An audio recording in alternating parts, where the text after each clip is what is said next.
The Tree That Ran Away by Henry Beston. Chapter 2. Conversation with a Cat. The tree spent the night in a pleasant meadow by a stream. It found that it was easy enough to uncurl its roots into the cool, damp soil and to rest its feet, tired with so much walking. But when it woke in the clear freshness of dawn, it could scarcely wait to be off on its travels. This morning it found that it could trot along without any top-heaviness, and it climbed the fence like an acrobat. Once more it started south. Nothing particular happened to attract its attention until, at the gate of a small, weather-beaten farmhouse set well back from the road, it saw a red flag nailed to the gate-post beside the mailbox, and a poster fastened to the fence with the words "Auction Today" in large letters, followed by a list of household goods and farm implements to be sold, signed Ron Ranter, Auctioneer. The tree, of course, had never been to an auction, and its curiosity was stirred. It was still early, and there was no one about, so it moved quietly up the lane and settled itself in the sunshine by the kitchen door. There was no smoke coming from the chimney, and peeking in the windows, the tree saw that there was no one in the kitchen. But the room seemed almost filled with cradles and tables and chairs and tumblers and teacups and churns, and, on shelves, clocks and rusty spits and baking dishes and chipped bowls and goodness knows what else. "Gracious, they must like furniture in this house," said the tree out loud. "Pooh," came a voice from the step. "Mr. Ho never had such a clutter when he was alive. It's that auctioneer Ranter who has stuffed the place like a Thanksgiving turkey." The tree glanced down hastily and saw a large striped cat sitting on the step, looking disdainful. "Hello," said the pine. "I didn't see anyone here when I came up." "You didn't see me," replied the cat with a sort of smile, "but I saw you. I'm living under the steps nowadays." "Were you surprised?" asked the tree eagerly. It enjoyed the sensation it made among the animals. But the cat only yawned. "I mind my own business," he said, patting his whiskers into place. "If you want to walk around, walk, I say, though you do look rather peculiar. But I mind my own business. All the other animals were eager to get to other farms when Mr. Ho died. But not me. I like it here, and I can take care of myself. When I get ready, I may go visiting in the fall, but not now. The other animals all tried to argue me into going with them, especially Rover, but I said, 'You suit yourselves, and I'll suit myself,' and I have." "You must be very independent," said the tree admiringly. "I am," replied the cat with a gratified look. "It runs in the family." Just then they heard the sound of a car turning into the lane. "Well, tra-la," remarked the cat airily, sliding through a small break in the lattice under the step.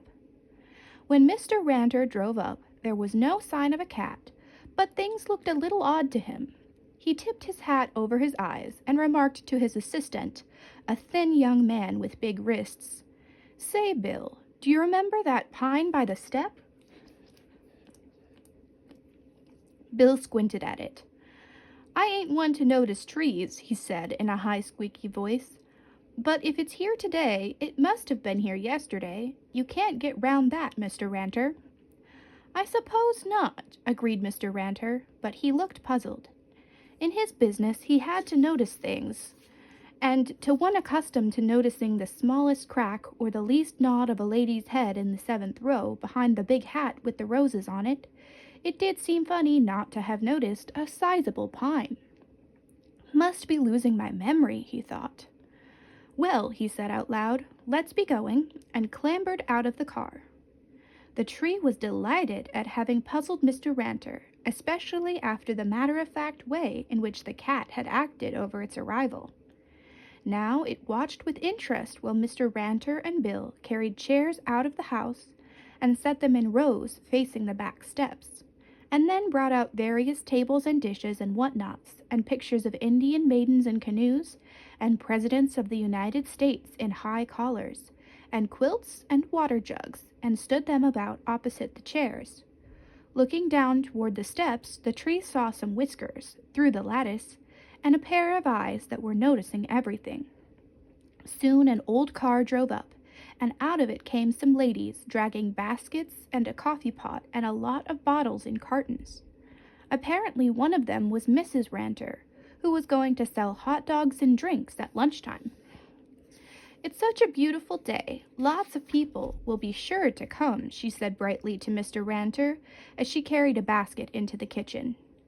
"Can't ever be sure," Mr. Ranter answered gloomily. "Don't ever count on people. They're contrary." But Mrs. Ranter was right. Lots of people did come. There were bright big cars and little old dented cars, and even a buggy or two with a horse in it that looked as though he'd been forgotten about in the barn and the moths had got after him. The tree had never known so much excitement, with gears being shifted and horns tooting and cars backing and people scuttling about, and ladies picking up things and putting them down again in the wrong places, and men peering solemnly at farm implements, and children running about while everyone told them not to touch anything, but they did. And all the time the tree could feel the cat watching what was going on from under the steps, making spiteful remarks to himself. But the pine was enjoying itself, except just for a few minutes when Mr. Ranter called out, "Ladies and gentlemen, take your seats. The auction is about to begin." Then they all took their seats in the sun as far as possible away from the tree, and that hurt its feelings. But 10 minutes later the sun began to get too hot, and a lady holding 2 vases, an old bucket, a table cover, and a bent canary cage moved over to sit in the shade, and soon everyone followed. Then the tree felt happy. Like all of us, it liked to be useful, and it spread its shade just as far as it could as the sun grew hotter and hotter. "What am I offered for this fine kitchen table? Abraham Lincoln probably ate at a table like this. What am I offered?" $2, says the lady in a red sweater.